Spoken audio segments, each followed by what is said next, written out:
రథసప్తమి అనేది హిందువులు జరుపుకునే పవిత్రమైన పండుగ మరియు ఇది సూర్యనారాయణ భగవానుడికి అంకితం చేయబడింది. ఈ సమయంలోనే సూర్యుడు ఆగ్నేయం నుండి ఈశాన్యం వైపు కదులుతాడు.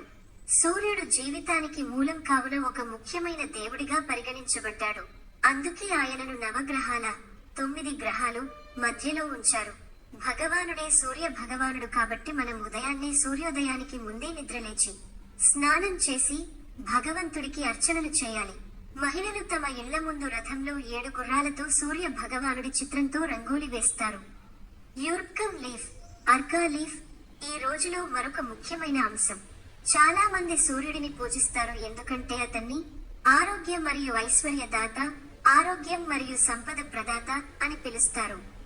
తాజా సూర్యకిరణాలు వెలువడే సమయంలో సూర్యుడిని ఉదయాన్నే పూజిస్తారు.